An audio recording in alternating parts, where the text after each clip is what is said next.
Good morning, everybody. Jim Feist and Iskoe in Las Vegas. We've got some multi-million-dollar contests to talk about, Andy. It's getting down to the nitty-gritty. We both know people, and of course, you're a proxy, so you have a lot of people that you represent, and it is big, big money. I know somebody that's got a big entry in the Westgate, and I'm not too sure how many are left in the Circa Survivor. Okay, there are three of the Survivor contests that we track. One is the Westgate Super. Well, I call it Super Survivor because Super Contest, Super everything, and it is super to the extent that that's the highest of the two entry fees at Westgate. $5,000 entry fee. They had a total of 111 entrants at the start of the season. Of course, it's unlike the Circa. This is a contest that runs 18 weeks. There are no special weeks involved there. They started with 111, so they're playing for a winner-take-all prize of $550,000. They started the week last week with 16 of the 111 remaining. We have a mutual friend who has one of those entries, and I have another friend client who has one of the what were the 16 entries. Last week, half the field was eliminated with 4 people losing with the Panthers when they being eliminated when the Panthers lost to the Saints. Another 4 in the perhaps most shocking upset of the week when the Bills lost to Miami. So that eliminated those 8 contestants. So there are 5 who advanced with the Bears last week. 1 advanced with the Seahawks in their rout of the Cardinals. 1 advanced with the Lions with their rout of the Commanders. And I believe there is one other one that I'm missing that I don't have in front of me right now. But 5, 6, 7, yeah. So I must be missing one. But anyway, we are down to a total of 6. Well, the person that I know and you know is Scott Pritchard. He does Yes. very well in these contests, and he has 1 out of the 8 in that contest. Mm-hmm. Then on the Circa Survivor at Circa, the Grandissimo. No, that's the $100,000 entry fee. That field was started with 69, so they're playing for a $6.9 million winner take all. 58 had been eliminated heading into last week, and that left 11. And of the 11, 4 advanced with the Broncos, 1 advanced with the Bears, 1 advanced with the Seahawks, and let's see, that would leave 6 and 4 got eliminated with the Bills rather. 1 got eliminated with the Panthers. So if that shows my numbers correctly, let's see, 8, 9, 10, 11. We are down to 6. 11 minus 5. The 4 who advanced with the Broncos, the 1 who advanced with the Bears, and the 1 who advanced with the Seahawks. And how about the other survivor there? Okay, the other by the way, the Grandissimo and the regular Circa Survivor. Grandissimo had that $100,000 entry fee. The regular Survivor has the $1,000 entry fee. This is the 7th season of the regular Survivor.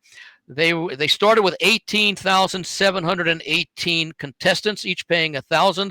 So that's an $18,718,000 winner take all or winners split all. They had 17,049 eliminated prior to last week, which left 1,769 available. And there were 2 huge upsets. We've talked about them before. The Panthers eliminated 490 of the contestants. The Bills' loss eliminated another 261. And then there was an elimination on the Jaguars. The Browns, who lost to the Jets, they had 9 people who were eliminated there. And 8 people were eliminated with Tampa Bay losing to New England. So it works out that if my numbers here are correct, and I've checked them before, total of 1,000 people exactly remain in this contest, and that basically means that the overall value of each of those 1,000 entries is about $18,000 right now. Of course, we don't know what happened, but I imagine a lot of the field that had the Patriots remaining on the Thursday night game took them over the Jets. And while it was a little bit of a sweat early on, the Patriots advanced. I believe you said Scott had the Patriots last night. My guy in that Westgate contest had the Patriots last night, and I have a client also who was in the Circa, has the only one of the ones that I'm proxying for remaining entry there. He was on the Patriots last night. I believe there were 515 people of the 1,000 who had the Patriots available for use last night. Now we won't know how many of them use them until entries close on Saturday afternoon, and VSiN will be carrying their normal weekly show that talks about the contest. So we'll know then how many people advanced with the Patriots on Thursday night of the 1,000, and of course in the Grandissimo as well. And we'll also find out about Westgate, who had the Patriots. I was doing a podcast last night, and we covered some of this stuff, and we were all guessing how many of the 515 would have been eliminated, would have used the Patriots last night. So, Jim, it's time for your guess. How many of the 515 that had the Patriots available out of the 1,000 do you think were on the Patriots? Well, it's hard to know that because you don't know if they had it available.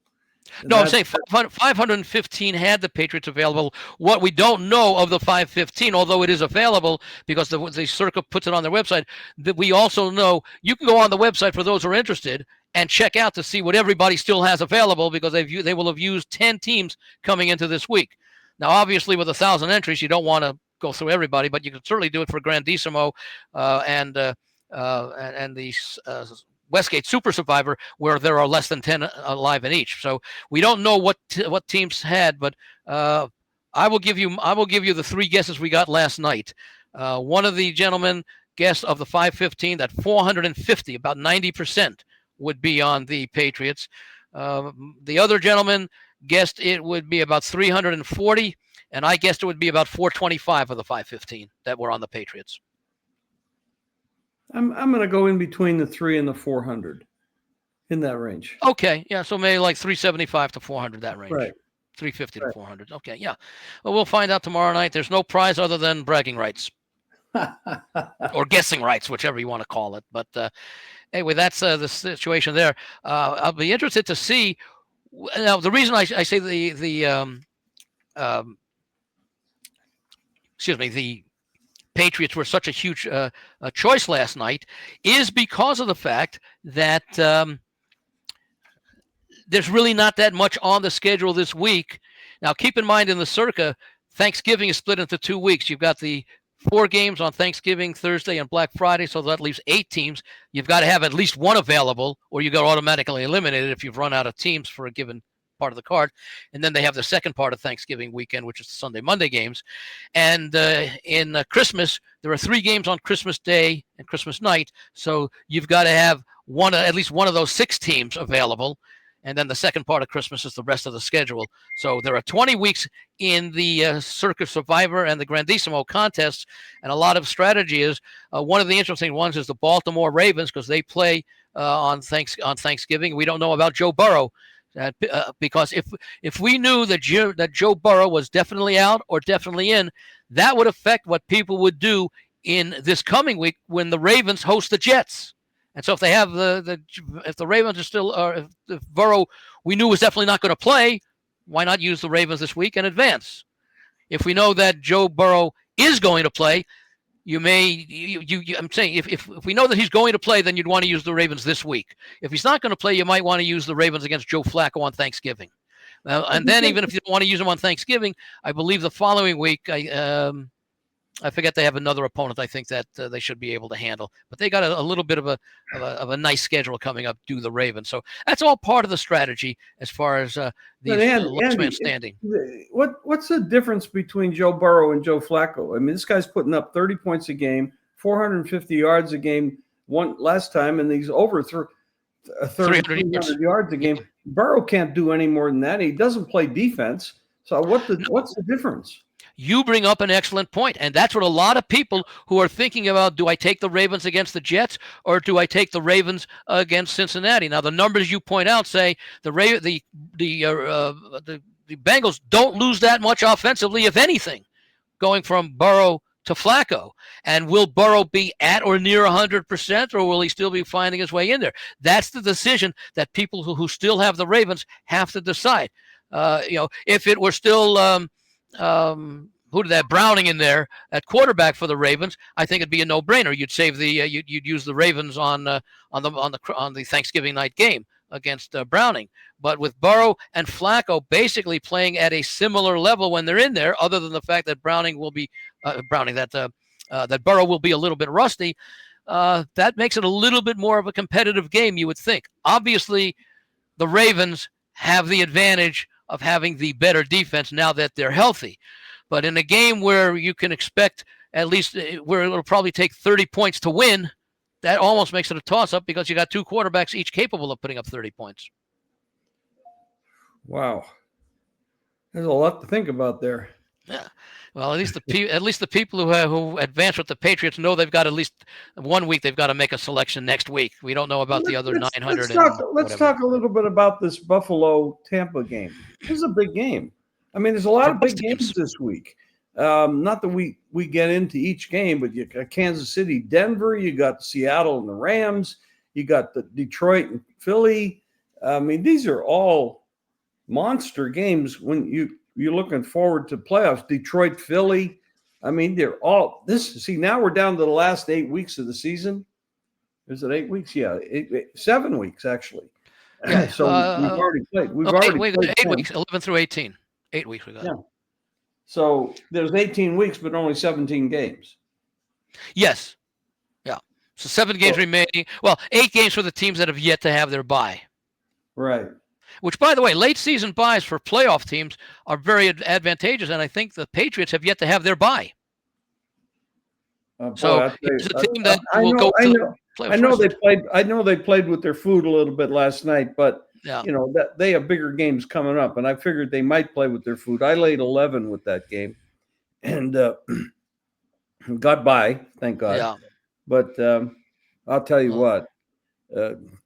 Why in the world I think the Jets are just playing for the draft choice, honestly. I don't if they really wanted to win, they would probably put in Tyrod Taylor because they're not going to win. Well, see, yeah, you made the point I think a week or two ago on both of the podcasts that you and I are part of, and that is that players don't play for draft choices. But what you said, yes, the Jets might have a better chance of winning if Tyrod Taylor in there. That's up to the coaching staff. Right. And the owners, if they say, if I'm a player, I 3 reasons that I would not be in favor of tanking. Number 1, you can get hurt if you're not playing 100%. Number 2, it could be someone who is, the draft choice could put you out of a job depending upon your position and where they play in the draft. So you could lose a job or be relegated to a backup role. And number 3, that's not the athletic mentality. You go out there to win. That doesn't mean that people don't slough off a little bit. That's human nature. And out of the 53-man roster, you might have half a dozen people who don't give it their all on a given week. That might change from week to week depending upon, are they playing through an injury? They're not 100%, et cetera, for whatever reason. But yeah, I think tanking would be a little bit of it, but not from a player standpoint. Yeah, Fields is not an NFL quarterback. He's never been an NFL quarterback. He'll never be an NFL quarterback. He's an athlete.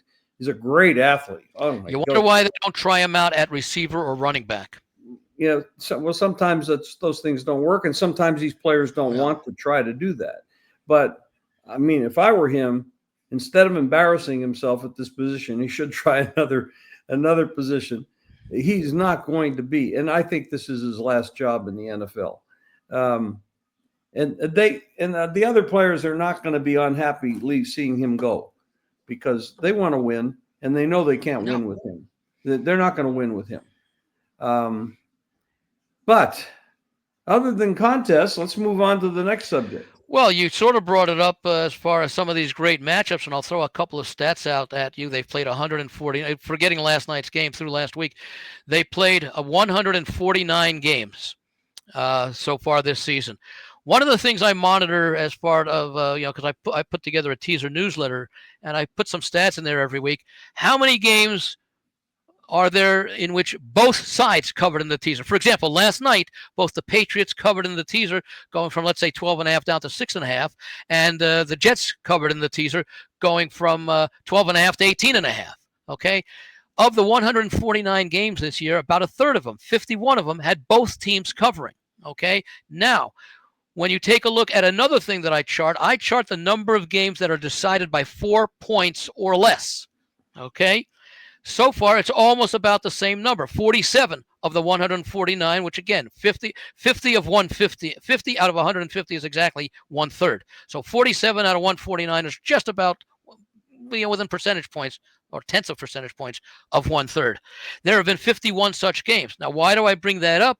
I bring that up because one of the great teaser strategies that we talk about almost every week at some point we bring it up is teasing underdogs up from, let's say, +2 to +8, +1 to +7, whatever it is. And, obviously you keep in mind the VIG, and whether you consider a 2 or possibly a 3-team teaser. So with 1/3, with 1/3 of all games winning both ways in a teaser, and 1/3 of all games being decided by 4 points or less, meaning you could tease up to as high as 10, going from +4 to +10. It makes it very attractive for a team, for example, like if you want, let's say, the Bears being teased up from +2 or +2.5 to +8.5. You might do the Seahawks from +3 to +9. You might do the Cardinals from +3 to +9. You might do the Broncos from +3.5 to +9.5. You got the Lions +2.5 to +8.5. And I don't know how come 2 teams that you might feel uncomfortable. Well, 3 teams. You might feel uncomfortable teasing the Raiders up from +3.5 to 9.5. The Jaguar, that's against the Cowboys, although with the Cowboys defense, maybe it's not that bad of an idea. The Jaguars from +3 to +9 against the offensive line plagued Chargers. That game is in Jacksonville. And do you want to try the Panthers getting 9.5 at Atlanta? So there are many opportunities with the prices this week for teasing underdogs up. You don't have the same flexibility with the favorites. You could tease the Packers down from -7 to -1. If the Bills go up to -6, you could tease them down to pick them. But if you go through, but then again, you're putting a tie into play, which is very, very rare. We've had one of them this year. Steelers -5.5. Again, you'd be giving up a number, or a 1.5 if you tease them down to +0.5. The Texans, you might tease down from 6.5 to 1, but basically the only 2 that fit the criterion, 3, the Ravens also at -7.5. The only 3 teams this week from teasing favorites down based upon current lines would be the Packers, the Texans, and the Ravens. So the underdogs, I think, look a lot more attractive as far as putting together 2 or 3 team teasers. Most people say that you shouldn't cross 0 with a teaser. And I've always followed that because you're giving up a point, and that's a big edge. The one example that I would sometimes I won't. You're still giving it, but going from -3 to +3. Right. 2 key numbers working for you, at least for the push. It's you wonder sometimes if that's really a valid rule to worry about, because you're taking a favorite, making them a dog, and still keeping a key number, like you just said. So, I mean, I had a show a couple of weeks ago. Lou Finicaro was on, and he said he doesn't care about that. He'll cross 0, and we know Lou. I mean, he's not only good on UFC, he's an excellent sports bettor as well. Yeah. So I respect his opinion, but he does go against the grain with that idea. Yeah. Well, again, it's which teams. Like, for example, the Chargers this year, who had those injuries, they've still managed to win a lot of games where if you tease them from a -2 to or a -2 or a -3 to a +3 or +4, there's an example of a team where you cross 0 because it fell on a key number. Now, if you're crossing over, from -1 to +5, that's a little bit different because there are a couple of numbers there, like the +2. Doesn't really come into play. It might come into play for a tie game, with 2-point conversions involved there. But, 3s are a key number. 3s land, I think it's between about 16, 17% of the time games land on 3. But keep in mind, part of that 16%, the underdog is winning by 3, not just the favorite. I think of the 15, 16, I think it's about 9% that the favorite wins by exactly 3 when they're laying 3 now. And that the underdog will win the rest of the time. Interesting season, buddy. Interesting season. So what do we have? We talk about teasers, but we also talk about money line plays. Adjustments. Adjusted or alternate betting. Yeah. Like, okay, I'm going to lay 3, but I like this game a lot. I'm going to lay 6. So you might get 4-1 on something like that. One game does stand out to me for that one this week. And it's got a low line. Right now, I'm seeing the Vikings -2.5 going up against that Chicago defense. That's the game where McCarthy had that great fourth quarter to open the season in Chicago. Maybe you can tease the Vikings up to -7.5, asking them to win by 8 or more. You'd probably get a nice little price. Chicago's been playing well, but this will be the best defense that they'll face. What's the line in the game? -2.5 on the Vikings. You can't tease them up to 8.5. No, I'm not teasing. I'm talking about the adjusted line. Oh, okay. Instead of laying 2.5, laying -110, you lay 7.5, and you get what? Maybe plus 150. The problem with that game, I don't understand where the points are going to come from. JJ McCarthy is he on his first series, scripted plays. A lot of quarterbacks are like this. Yeah. He's pretty good, but after the scripted plays are over, his quarterback rating is 53. And that's pretty consistent. He's not reacting well to the game. The first question comes to mind when you say that. If that is such a stark difference, why don't they continue to use a portion of the scripted plays that he's probably practiced all week after the number of 20 plays or whatever runs out? I've thought the same thing. Well, even when you start the second half, go back to them. Yeah. Why abandon what's working for you? We say that all the time. Oh, they had successful running the ball in the first half, and now they go to whatever team you want to talk about. They go to the passing game in the second half. Well, they haven't seen it in the first half. Well, they shouldn't see it in the second half until they show that they can stop the rushing game that's worked so well in the first half to get you 160 yards. You're thinking exactly like I am. I don't understand these. I think these coaches get locked in a way of thinking, and they just can't think out of the box. And yeah, it's not so much out of the box. It's kind of like if you're at McDonald's and you sell what is it, the one that they bring back every few years? Big Mac? No, not the Big Mac. It's the I forget what is it, a brisket or something like that, or a pork something. Anyway, they have it seasonal, and then they stop it for like 6 months and they bring it back. If people are buying it and miss it, why don't you just keep it in year round? It's a basic business concept. Sell the products that continue to sell the products that you're selling and are doing well, and abandon or change the ones that aren't doing well. Same thing applies in sports. You would think. Some of this stuff is logical, but it's logical to you and I, but not to them. Yeah. So the McRib, that's what it is. The McRib. Oh, the McRib, right? Yeah. Right. Yeah. Always popular. Always look forward to. And Matt Humans was talking about the other day. He loves the McRib. It's come back. I think it is. I think it's either already back or in the process of coming back very, very shortly. Awesome. Why they take it away? Who knows? I have no idea. Oh, we might pay too many taxes when we make too much money. Well, people, you don't realize that. Yeah, when you pay taxes, you're not paying 100%. If you pay 80%, that means 80% more than if you hadn't made the sales that you're holding on to. I don't know. Well, you're a math guy, and you have pretty good math education. It's pretty basic math, though. That's the thing. I understand. But anyway, we can only deal with what we're presented with. But yes, looking at the adjusted lines, and the Vikings again, they're good. The Bears are going up against the best defense that they will have faced since I think they played Minnesota the first time in Week 1, and then when they played who was it in the other game? I think they played Detroit. I think they played early as well. Let me see who. I'm just going to grab the Chicago schedule out here because I think this will be a step. Minnesota still has a very good defense. They've played Minnesota and Dallas in games 1 and 2, and here are the remaining teams they played. They played Dallas, Vegas, Washington, New Orleans, none of whom are defensive stalwarts. They were then at Baltimore, and Baltimore was starting to get healthy at that point. They didn't have everybody back. At Cincinnati against the Giants last week. So by far, Minnesota will be either the second or third best defense that they faced, and they've already faced them this year. And they led for 3 quarters, and of course that was Johnson's first game, and it was at home.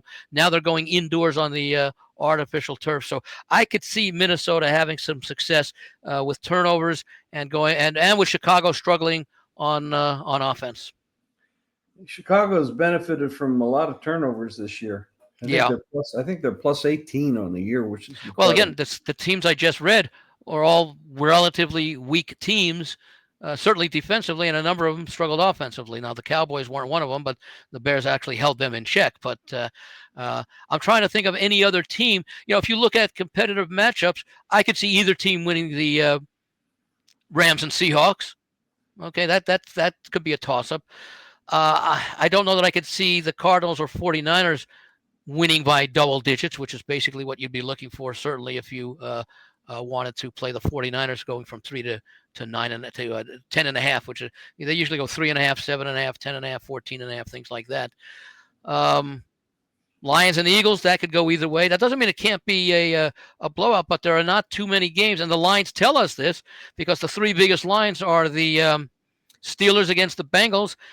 If it were a different team than the Steelers, because I don't trust their offense, I might consider going against the Bengals in that sort of situation. But the Bengals, if they were playing a much better defensive team, the Bills and the Bucks, I can't see the.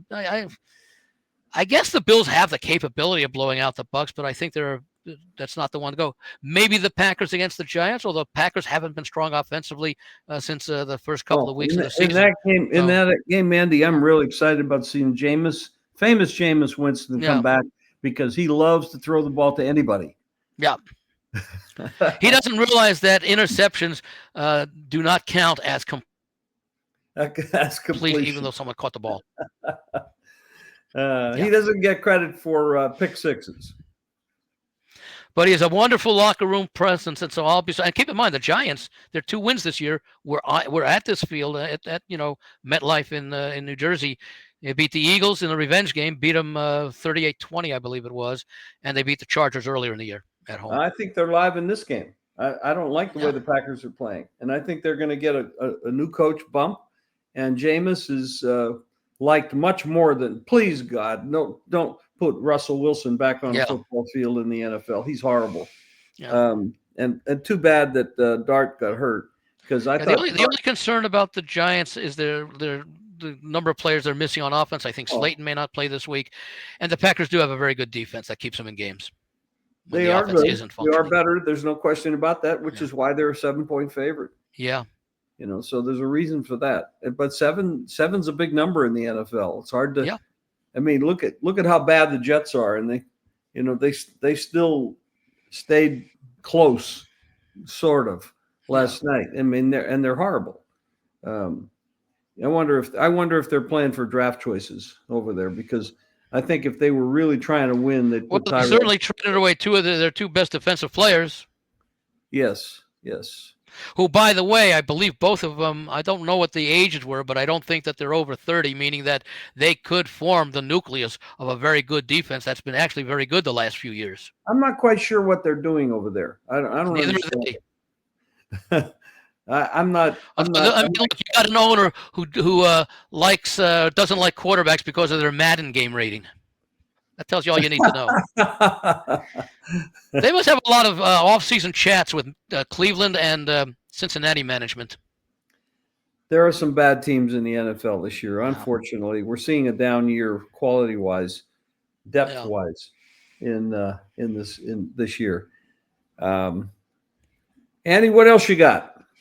I think that's about it for this week. I had another thought, but I'll try and recall it for next week. It was one of those spontaneous thoughts, and I didn't have any pen and paper to write it down that I thought I would share with everybody. But maybe it had to do with something in my newsletter this week where I talked about straight up records and that how people who are in these straight pick'em contests can use that kind of information. And maybe I'll share some of that. In fact, well, we don't have time right now, but maybe I'll mention those numbers because I break them down into basically home favorites and road favorites in various point spread ranges: 1 to 3, 3.5 to 7, 7.5 to 10, 10.5 to 14, and greater than 14. And I show the percentage of, because we're talking thousands of games since 2002 when they have the current divisional realignment, and what percentage road favorites and home favorites in the various ranges win straight up, which is good for Survivor and good for those weekly contests like we have here. I think William Hill has one where you just pick the straight up winners of a game. They got weekly prizes or full season prizes, and I know that a lot of the nationally offshores and the DraftKings have contests like that as well. So people might find those numbers. It'd probably take a bit less than 5 minutes to talk about that. I like to remind people that football teams, basketball teams, baseball teams, they're not machines. They're humans. And they have the same maladies as everybody else has. And they get up, they get down, they get a little, over their heels for themselves. Their egos take over. They get overly confident at times. And sometimes you'll see a bad team come up and beat a good team, not because they're winning. It's because the good team just doesn't show up. And I think I've lost Andy. I don't see him anymore. Are you still there, Andy? Oh yeah, there you are. Yes, I don't know. Again, I can't figure it out. Maybe it's an internet connection or something that drops it because I'm not touching any cords or anything. It's outer space. It's just maybe it's that alien thing that they don't know what a comet is or whatever that we've been hearing about the last week or so. That's probably it. Yeah. But anyway, a lot of these games are won and lost by emotions, and that's why we intangibles. You're talking about emotion. Look ahead, letdowns. There's no question. I mean, like last week, Buffalo beat Kansas City and then went down to Miami and got crushed, and it was never even close. So was that a letdown game? Maybe. We're going to find out a little bit this week. Weather. How about weather? Yeah. How does weather affect your thinking, Andy? Because we got some bad weather this week. Well, I've always felt that, wind is more significant, certainly for teams that pass the ball, than rain is. Rain often, I believe, not necessarily true, but you would think that rain would give the advantage to the offense because the receiver knows when he's going to make his cut. And if it's a wet field or a wet turf, the defender has a split second to react. And when the receiver knows, okay, I'm going to plant my foot and then change direction, that's a smooth process. When the defender realizes that, he's moving and he plants his foot on a dry surface, that's a split second. When he has to do it in a reaction and then make the move, it's a good chance he could slip on that. Doesn't always work that way because they are sort of trained to sort of do that a little bit or in anticipation of what the receiver might do. But that's more of a concern than I think cold temperatures with no wind or rain. Wind is the biggest factor. Of course, if you get absolute freezing temperatures or stuff, that can make a difference. And if you cover the field in snow, that can make a difference as well. But wind is the biggest factor. I think the biggest wind factor we have this week is along the lakes, where Cleveland, Pittsburgh, and Buffalo all are affected by that lakefront stuff that happens. And sometimes your gusts are very high. And that it can affect passing and receiving and everything, but it really also can affect field goal kicking. Yeah. And punts and stuff like that. The kicking game gets affected a lot. So what's the line you're showing in that Cleveland-Baltimore game? The line total. Itself, the total. 39. Okay. Those conditions, given these two teams, Judkins and Henry, Judkins for Cleveland, Henry for Baltimore, both very, very good runners, that could slow the game down. You might eliminate a couple of possessions. And so barring, significant turnovers, that might be a game that stays low scoring because of the fact that you've got two teams that run the ball very, very well. And if they're playing in those conditions, running game, I think, will be a major factor, especially since they're both good in it. Cleveland's defense, especially when they play at home, has been pretty good. I mean, they did beat Green Bay at home. They should have beaten Cincinnati at home. Right. They're a little dangerous at home. Their offense is terrible, but that's which who they are. Which helps the under as well. Pardon? Which helps the under as well with their offense. Yeah. By the way, you were commenting about a very important point before about teams and how they play, and I always use the example that handicapping and betting is all based on percentages. What percent chance do you think this team has a chance to win by 7 or more, or lose by 11 or less, whatever it is? And we often look at statistics and we look at averages and whatever. Well, if you take a look at averages, we don't know. Teams rarely play games right to the average. It's just the fundamental nature of the game and of statistics. That let's say you average 340 yards a game, okay, through 10 weeks. It's very unlikely you're going to have a game where you're going to score, where you're going to average, where you're going to run for exactly 340 or maybe 5 or 10 yards lower. That's the average. But you take a look and you're going to play games where you're going to average more or average less. These teams, like you said, they're not robots. They're not machines. They're not going to play the same way. And that's not going to be like every tire is going to come off the assembly plant looking identical. You're going to get different things. And we don't know, especially early in the season, are you playing your best game are you playing what will be considered your best game of the year, your worst game of the year, or your typical game of the year? But your typical game of the year is not necessarily going to be numerically your average game, but it's going to be in that range. It's going to be outside or well away from the extremes that your quote unquote best game and worst game will show. Amen. Amen, Andy. Good stuff as always. Thank you. And end of sermon. Well, good luck this weekend. Good luck to you and all of our listeners and viewers. Good luck to Scott Pritchard, who we both know. Yes. And he's in these big money I'd love to see him and my client / friend Alan split the $550,000. That would be great. Very well. Two survivors. Yeah. Take care, Andy. By the way, I'd like to see, and I don't know if the Gaming Commission would allow it. We know the answer in the Circa Million because they had the 18,000. They've got 1,000.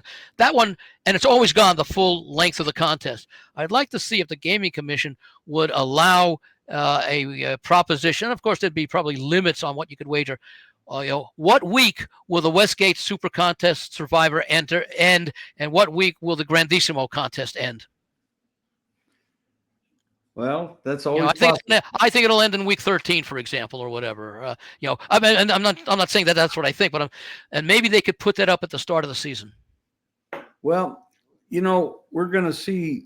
I predict that we're going to see the prop betting, individual team player prop betting disappear very soon because of this gambling. Because of the gambling thing in baseball. Pardon me. Because of that gambling thing with the pitches that they in basketball where they're I twisted my ankle when I have 14 points and the total on me tonight was 18, so they go sit down. And they're going to see. There's a lot of, I mentioned it on another podcast. There's these kids coming out of college. It's two different levels to this conversation. The kids coming out of college are going in college. They're in college. Not everybody's getting nil money or portal money. Not everybody's good enough to get that. And even if they are, they're still going to be tempted. But the ones that are sitting there looking at this guy over here just made $20 million or $5 million and I'm getting nothing. How can I get on this gravy train? Well, they can say, well, I'll go to the sports book, open an account, or have one of my friends do it and play this game, on this prop bet stuff. And it's going to happen. When they opened up sports betting legally and DraftKings and these FanDuels and started bringing in these other methods of betting, which never existed before, I loved it. It's great. Yeah. But they didn't think it through, how this could be affected, how it could ruin. Certainly at the collegiate level. Well, then you go to the pros. Yep. We got 2 baseball players in trouble with it. We've got a bunch of basketball people. NBA players in trouble with it. So it's not just the college level. It's the pro level too. And it's not funny, but unbelievable. These guys are making millions of dollars and they're risking not only losing their careers, but also jail time. Jail time, sure. Okay. So I don't know what the hell's going on, but stupid is as stupid does. To me, it's stupid, especially at that level. It's amazing. So I think there are organizations now that monitor line moves basically for every game and any prop that's on the board. And it's like, let's say I'm a player and a guy comes to me and says, hey, you missed your first 2 free throws tonight, and there's a $5,000 in an envelope. We'll be waiting for you in your locker after the game. And the guy figures, well, okay, nobody will know except me and the guy who's paying me the money. Well, that's not quite true, because the guy who's paying you the money is planning on making money for him and his friends, and that will be reflected in the line move on that prop. And when the investigators, and we saw it here that the famous situation, about 20 years ago with Arizona State in a basketball game, and they caught it, I think, over at the Mirage because of suspicious line movement that didn't seem to have anything to do with any injuries that were noticed or anything. So they don't realize that, even if they think, well, it's only two of us who know about it, or maybe a handful of people, when that'll be reflected in the movement on the odds, and that draws the attention of some of the investigators, and that's going to become even more and more prevalent. Well, if we get rid of this and it helps the integrity of sports betting at all levels, I'm for getting rid of it. Absolutely, because this is getting out of control. We've had 3 or 4 of these incidents now in the last month, and I'm kind of tired. And then you had the Shohei Ohtani situation, remember, with his interpreter? Well, that's questionable also, how that went down and was handled. So, I'm not very happy about that. I've been doing this 6 decades, and I would like to see it cleaned up. I think these people that came in and said, oh, let's do this, let's do that, and greed takes over, and all caution went out the door. And I think we need to bring some of the caution back. Yeah, the only other way to do something like that and still offer it, 95%, maybe even higher, of the wagering public does not bet large amounts of money. So if you start limiting, and they do to a certain extent, but if you limit it even more to the amount that can be played on some of these props, there'll be no incentive to have payoffs take place, because there's not enough money to be made by the people who are making the payoffs. Amen. and because so many people, the casual bettors, the Gen Zers, whoever are getting in, who don't have a lot of money to bet, they bet for enjoyment. I wouldn't want to see that enjoyment taken away. So the only way to control it is you limit the size of the wagers that can be made at any one time from any account, say within a half-hour period or whatever it might be. At least you'll still have a majority of the casually wagering public have their fun. Excellent point. Something to consider, definitely. Andy, thank you. Thanks, Jim. Thanks to our listeners and our viewers. And we'll do it again next week, and we'll see if any of those other 2 small contests are still going on. Okay. Thank you. Good luck, everybody.